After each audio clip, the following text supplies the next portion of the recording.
writers, you're listening to the Kobo Writing Life podcast, where we bring you insights and inspiration for growing your self-publishing business. I'm your host, Stephanie McGrath, and the Publisher Operations Specialist here at Kobo Writing Life. And I'm Laura Granger, Kobo Writing Life's Author Engagement Coordinator.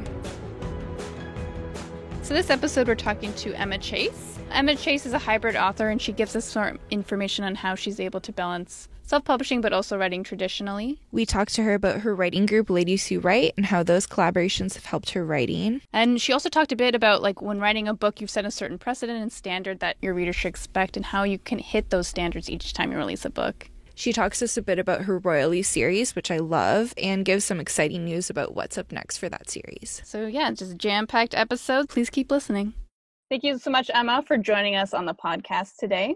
Thank you. I'm so happy to be here with you today. So just to begin, can you tell us a little bit about yourself? Sure. I am an author of contemporary romance. I live in New Jersey with my husband. We have two now teenage children.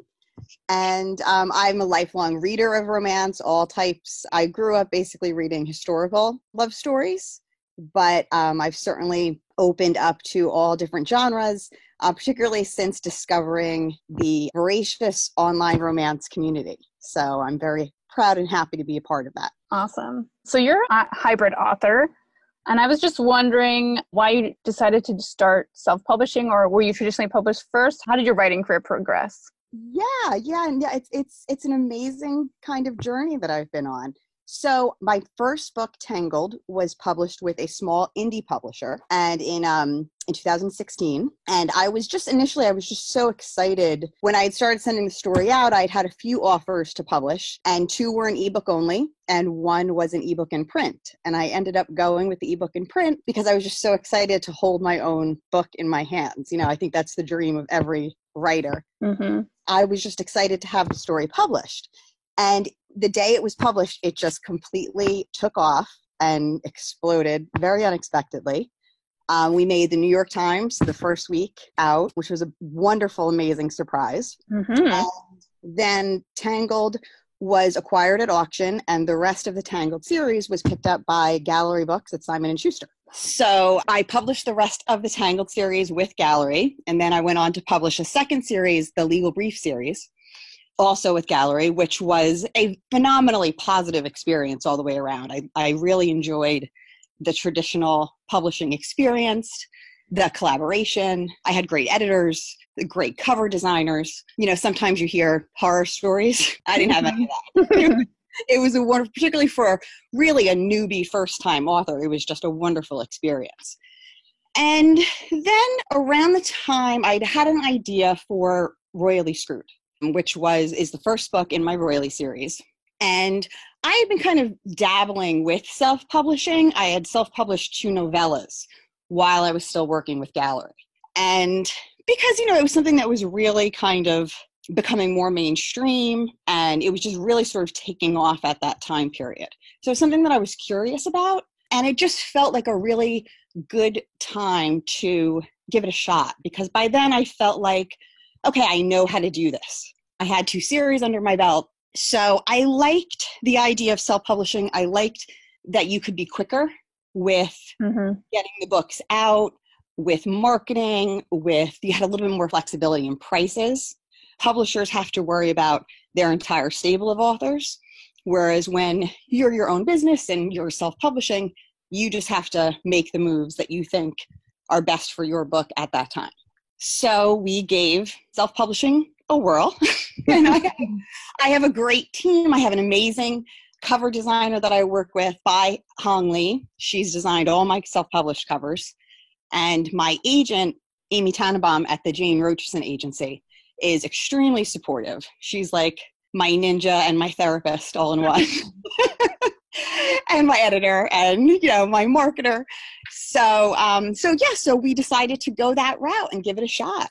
And Royally Screwed also hit the New York Times. And I was really just blown away by that and so thrilled to have my first self-published title make a list, which is, more rare and rare thing that happens nowadays. You got very lucky with your releases, I have to say. Again, it's been so wild. And sometimes I laugh when I think that I've only been doing this really for 6 years. Yeah, because Tangled came out in 2013. Mm-hmm. And I feel like, a wise old sage sometimes in all the different avenues and amazing people that I've been able to work with. But I think timing, I think luck does play a part. It's the right books at the right time, and no one can really predict that. I think if people say that they can, I think they're just guessing. Yeah. We'll be asking about the Royal series later on. Okay, great. Has your writing process changed? Because self-publishing, I find that a lot of authors write a lot of books and they release them like a book a month. How do you approach publishing in your schedule? Yeah, that's a great question because it's a very apt topic right now, because I have to say my writing process, I feel like, has changed, has kind of evolved over the last few years. Working with a publisher, I kind of had in my mind that basically people were just waiting around an office waiting for my manuscript. So that was a lot of good pressure, to kind of put on you, that you had to get it there and you really couldn't be late. And I certainly have an obligation to my readers now, but I do think the self-publishing gives me a little bit more flexibility and room to kind of incorporate writing into my everyday life, into my family. For a few years there, I felt like I was scheduling my life around writing, and now I feel like I schedule writing around my life. So the process itself hasn't changed. I'm not a particularly quick writer. I don't consider myself to be a really fast writer. For me, the magic really happens in the revisions. And that doesn't necessarily mean the revisions with an editor. It's my own kind of, I'll write a chapter. The next day, before I kind of move forward, I'll reread what I'd written previously and tweak it and tweak it and tweak it. And some of the best lines kind of happen in those moments. So how long does it take you to write a book typically? Or is it change for every book? It's changed. It depends on the book. And that's something new that I've discovered as well. In the past, it used to be, I would say, about 3 months, sometimes less. I could sometimes 8 weeks, sometimes 3 or 4 months. But there was a story in 2017, I came up with the idea for Royally Yours, which was published. And the whole plot just kind of hit me in a flash. And I knew exactly how the story was going to go. And I remember emailing my agent, my publicist, and I remember saying, I can get this out, 4 weeks, 6 weeks, no problem. Well, 6 months later, I was still writing the book. And it wasn't because I didn't know what was going to happen. I didn't account for Royally Yours. Compared to some of my other works, there's a little bit more tragedy, definitely a more nuanced depth of emotion. And I didn't really account for the days that I was going to need to kind of process that and shift gears to move on to the more lighthearted scenes or the sexier scenes. Mm-hmm. So that was definitely a process. But I think in the end, particularly if it's going to take 6 months to write a book, the most important thing is that the story be there, the emotions be there, and readers will appreciate that. I think readers would prefer to have a story that they're going to fall in love with and cherish rather than something that you just churn out. Exactly. And they can tell when they're reading. Yeah, I agree. I think so. Yeah, it's a really like a quality versus quantity thing. Yeah, and that's kind of, as my career has evolved as well, the writing hasn't gotten easier. And I'm always surprised. I'm always surprised at how hard it is. And it's wonderful to see comments. I think Tessa Dare recently talked about that, how, it's never easy. It's never an easy process. And it's nice to hear that from writers that I admire and whose work I really enjoy. Because then, it's not just you. Yeah. But not only that, I think as you move forward and you kind of build this career, which I'm so appreciative for, but there is, now that you have a bar, you don't want to disappoint anyone. So now that you kind of have an established quality to your stories, it's really important, and you want to make sure that you keep that level of quality. Everyone has different tastes. Some books people are going to love more than others, but as long as the story itself, there's a foundation for it, I think that's important too. I agree. So you mentioned kind of how your writing journey has changed a lot over time. What do you think is one of the best things you've done for your writing business? I think for me personally, the most important thing was learning kind of the habits of my readers. I have kind of a core base, and some authors I have found have readers who, are pre-orderers. and they really enjoy the pre-order, they really enjoy getting it early and knowing that it's there. And some authors have a following that prefers to get it on the release day. So kind of learning those habits overall from my readership, I think makes a big difference in how I plan my marketing strategy for each story. I think having a marketing strategy for each story is also really important, because I think the worst thing an author can do for their book is a bait and switch kind of thing. Like, readers want to know what they're getting. They want to know, expectations are huge. So I think setting those expectations, whether it's more of an emotional story or a rom-com or, something that's a little bit more fade to black or something that's super, super sexy, I think making that clear in a clever, memorable way is really a good strategy into selling your story. Also, building up my newsletter list. How were you able to figure out what your readers expected from you? I think it was patterns. You really just saw, some of it was trial and error. I've released books as a live release and didn't do any pre-orders. Oh. I've tried doing short pre-orders, and I've tried doing extended pre-order periods. And, you want the buzz to build. And I think early copies, sending out review copies, and pre-orders can affect the buzz either way. So for me, a lot of it was watching what other authors do, but at the same time, again, I think every author's readership, their core base, is different. So for me, it was more trial and error. And then you mentioned your newsletter. Yes. What was the way that you built up your newsletter base? Yeah, so, certainly social media, putting it out there, having a nice navigatable website is always great. You want to draw people in, draw people where they can discover your other stories. But for me, the most successful aspect was I started doing collaborations with other authors.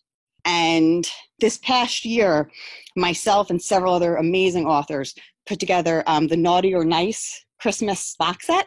And it was a collection of Christmas-themed short stories that you could only get by signing up for our newsletters. And they were authors whose work was not necessarily, we weren't mirror images of each other, but it kind of had that same heat level, that same tone, humor threaded throughout. So chances were, if readers enjoyed my work, they would enjoy those other authors' work, and vice versa. But the free box set, which will not be, for sale anywhere else, really gave a huge boost to my newsletter following. And it was very successful. I had great feedback from readers that they really enjoyed the collection of stories. And it allowed me to kind of, go right into the inbox of readers who are looking forward to my stories coming out, but may not necessarily be on social media all the time to catch those other, marketing posts. Mm-hmm. That's really cool. Yeah, it's been great. And again, it's another kind of aspect where I just feel very fortunate, very lucky, again, to be able to work with other amazing authors, and other amazing professionals in the industry. So we were looking around your website and we noticed that you had a writing group called Ladies Who Write. Yes. I'm just wondering if you could talk a little bit more about that and how you guys found each other and what's your group like, stuff like that. Definitely. Yeah. So Melissa Foster is just a powerhouse, and she's amazing. And she wanted, again, to kind of cultivate a community between ourselves, between this group of authors who have that similar content, that similar tone to their stories. So it's Melissa Foster, myself, Sawyer Bennett, and Jennifer Probst. And we have a Facebook group for the Ladies Who Write. And some of our stories, we call them Golden Nuggets or LWW World Stories.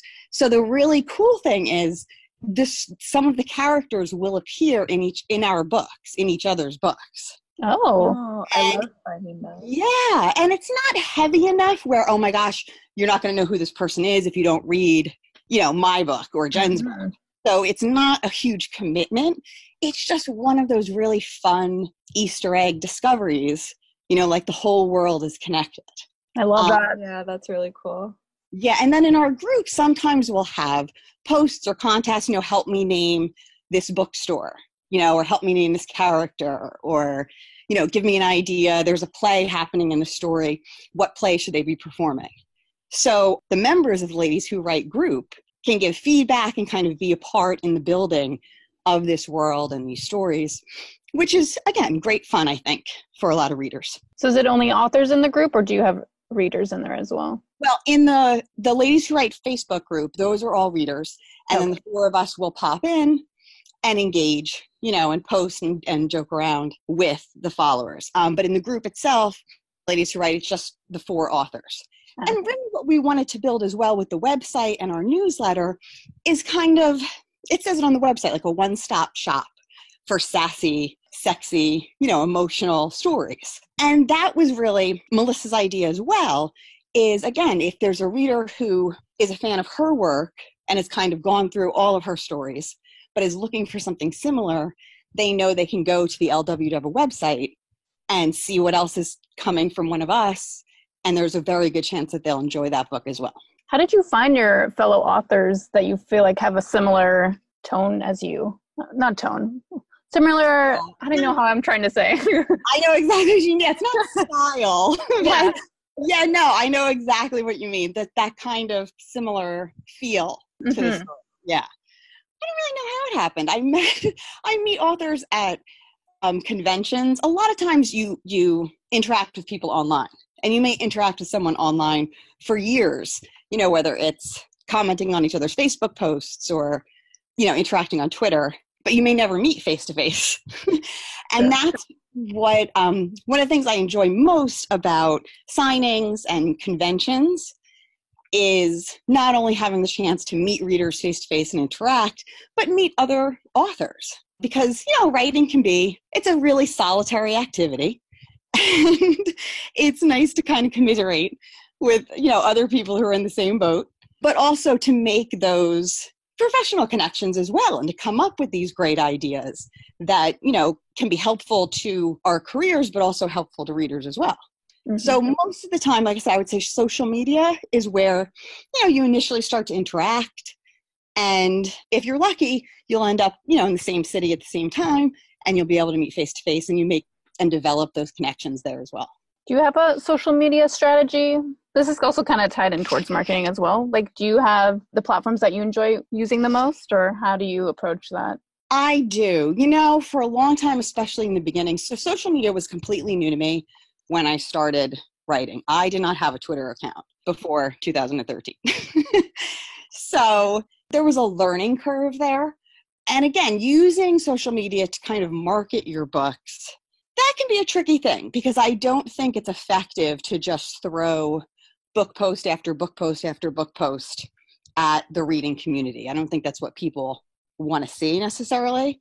So I think my strategy, particularly with Twitter, I'm a Twitter person now, because I like the brevity of it. I like having that character limit, and I feel like it's short and sweet.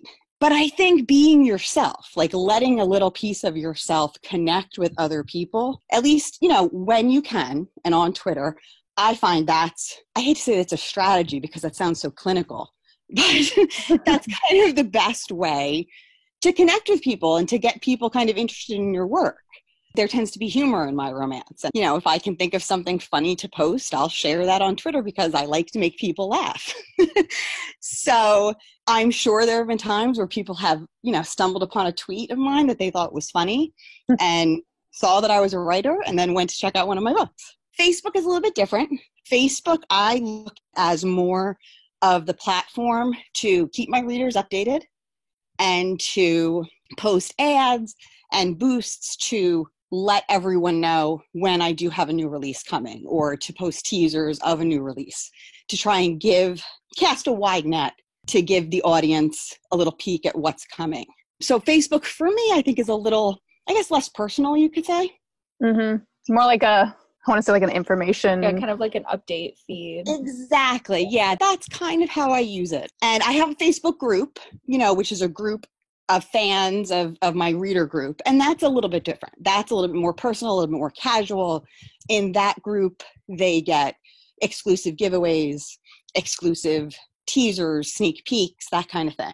And that I really enjoy. That's on Facebook. And that I think is very effective as well. Because again, you have that core group of readers who really want to know. You're not bothering them. They're in the group. They're in the group because they want to know what you have coming or what you're working on or what's going on in life. So I utilize that. Facebook in that way with that group too. And then Instagram. Instagram is mostly, I feel like, again, it's for upcoming, coming soon graphics, available now graphics, great teasers, inspirational quotes. So, if someone's an Instagram user, it's a way to kind of bring them to my feed and they can discover what I'm all about and what my stories are about. Do you make the images yourself? No, I have two assistants. I have two amazing assistants. One who primarily works on the newsletter with me, the website, emails, giveaways, and then I have another social media assistant, and she's an amazing graphics person, teasers. So we'll kind of brainstorm and pull quotes, and you can totally go down the rabbit hole looking for images, stock photos. Oh, yeah. So we put that together, and then they also help me, having a presence on social media. Because particularly when I am writing and when I'm really in the zone, I kind of go into the cave and fall off the face of the earth. So it's nice to have someone who I can say, oh, we should schedule A, B, and C, and who's going to stay on top of that while I'm indisposed. Busy. Yeah, doing important things. So I'm doing the actual writing. Because that's the thing too. Talking about marketing and talking that end of the business, that's certainly a huge part and very important. And marketing a story, getting it out there in front of eyes is crucial. But if you don't actually take the time to do the writing, you're not going to have anything to market. That's true. So would you say that your marketing strategy changes when you traditionally publish and when you self-publish? Yes, I think so. Recently, I've done 2 Audible originals with Audible. And that was just for the audiobook. And then I self-published the ebook and the print versions myself. So that's the most recent work I've done with a publisher. Mm-hmm. And the marketing strategy is different. Usually when I'm working with a publisher, and the same thing with Gallery, I will follow the lead of the publisher's publicist. Certainly have my own ideas. We all collaborate. We get on the same email thread. Everybody talks to each other to kind of put the plan together.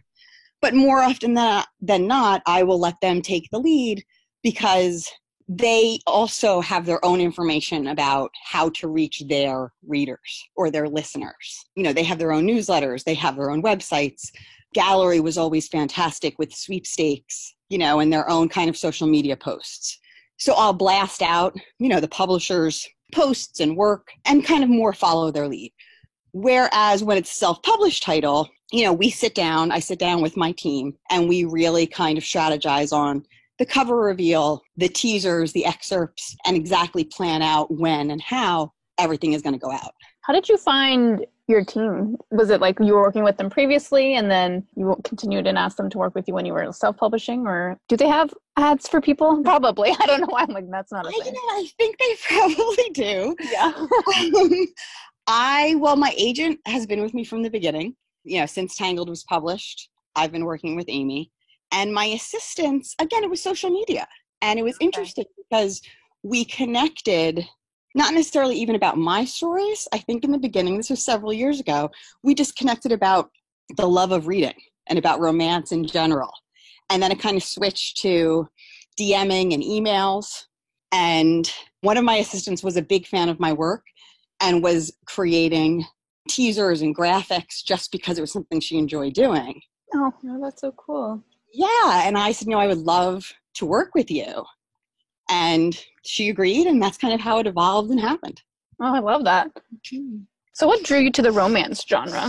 Reading it, I have to say. And this came up recently in another conversation, and it made me laugh because I was reading, Kathleen Woodward's, I think when I was probably like 11 or 12. I don't know where my mother was. They were her copies. I've always loved reading romance. I'm a big reader, especially when I was younger. I like Stephen King. I like horror. I like suspense. I like thrillers. So I like reading across the board. But romance was always my first love. Do you think you'll ever switch to a different genre instead of romance? Like you mentioned horror. Do you think you'll ever do something with that? If I did, it would definitely have romantic elements to it. Yeah. So I don't know how that would look in a horror story. But no, I don't think I'll ever stray that far. Mm-hmm. I think that there's just something about the layers of emotion that you can peel away in a romance. that is really specific to that genre. There's so much to explore, and there's just so much to kind of enjoy and sink your teeth into that I don't necessarily think other genres really necessarily allow the time for. You know, like in a romance, people can be angry and people can be frustrated and people can be terrified and people can be happy and sexy and funny. And it just really kind of all the options are open to you. And I enjoy that. I love exploring the connection between people. And I love the idea of love making people better than they were, you know, or making them a better version of who they were before. Mm-hmm. You know, and then of course there's the happy ending. And I am, you need the happy ending. I will go, you know, I'll go see a horror movie. I'll go see a tearjerker. But for me, it has to have a happy ending, because if it doesn't, then it just kind of leaves that gaping hole inside you. And you just, you know, my husband and I go back and forth all the time. Do you ever see the movie Gladiator with Russell Crowe? No. Have you, Laura? No. Oh, no.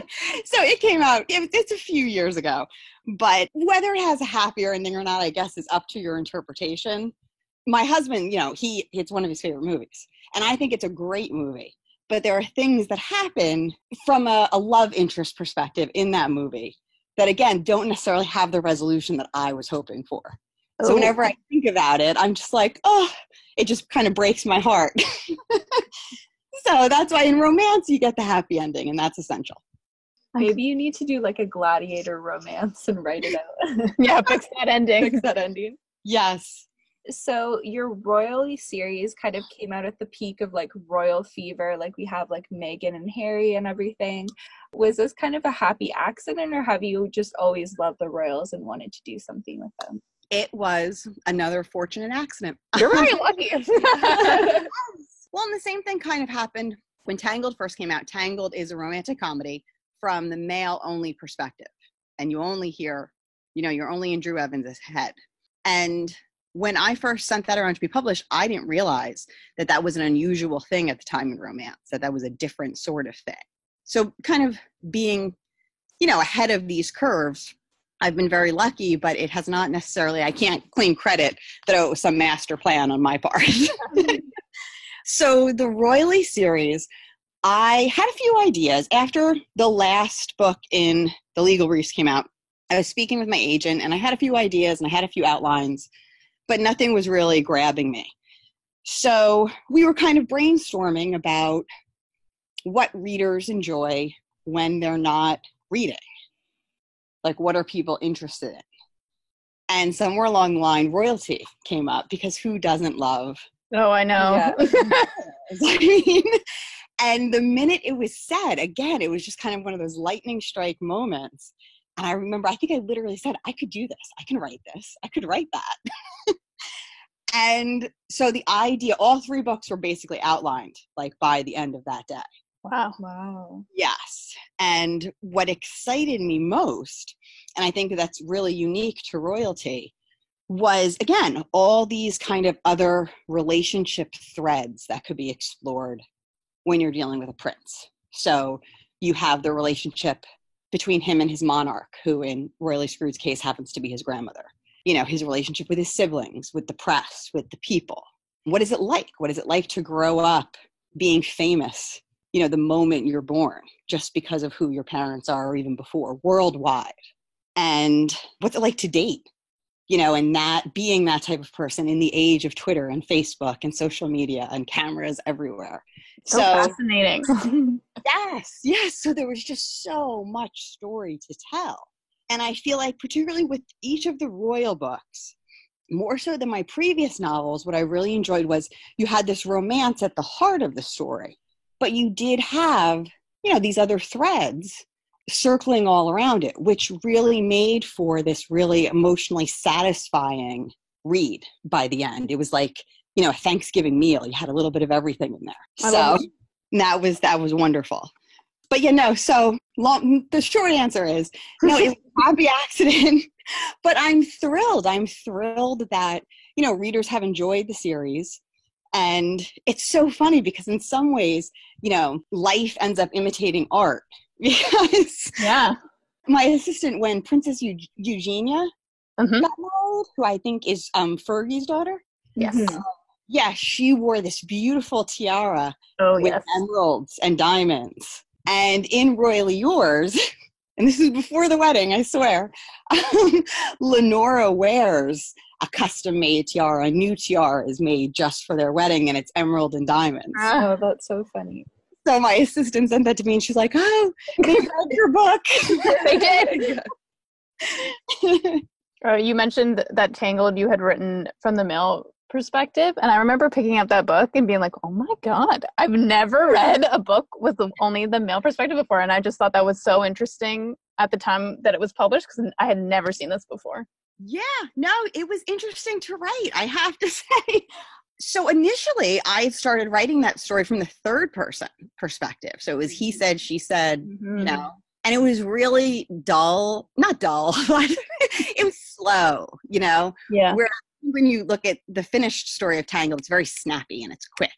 Yeah. So I switched to his perspective to just almost, it was almost like a character kind of study, like just to try and get in his head and see who this guy was and what he was like. And all those little asides that he does just kind of started pouring out.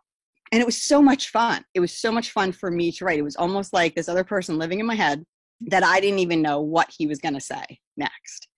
And because of the book at the time, and because it was from a male perspective, it was almost like I thought, oh, you know, he could say anything. You know, there were no boundaries. Like he could go anywhere. So it was just really spontaneous and fun, you know, an exciting story to write at that time. Do you do that a lot when you're working on something new, switching perspectives to see which is going to work best? Yes, I've actually done that with, so Getting Played, it's coming out in ebook and print in October. And the first chapter of Getting Played, I always tend to struggle writing the initial chapters of a book, just because there's so much you want to tell the reader about this person. And you really have to measure, you know, what you reveal when. So I had rewritten the first chapter of Getting Played probably 11 times. Yes. I mean, complete rewrite, you know, just chucked it and started again. And I switched perspectives a few times. And sometimes it was, you know, in the middle of the chapter, I would switch perspectives just to kind of see who it read better from. And I ended up settling for that story. I ended up settling with the heroine's perspective throughout the whole chapter because that's what fit. And sometimes, you know, you have to write it the wrong way so you could see why it's not working. So for that particular story, that's what I had to do. But yeah, that's happened a couple times where you have to kind of play with the scene and figure out what's the best way to tell that scene and convey that information to the reader, whose eyes, you know, do they want to see it through. That's cool. I like That's really interesting.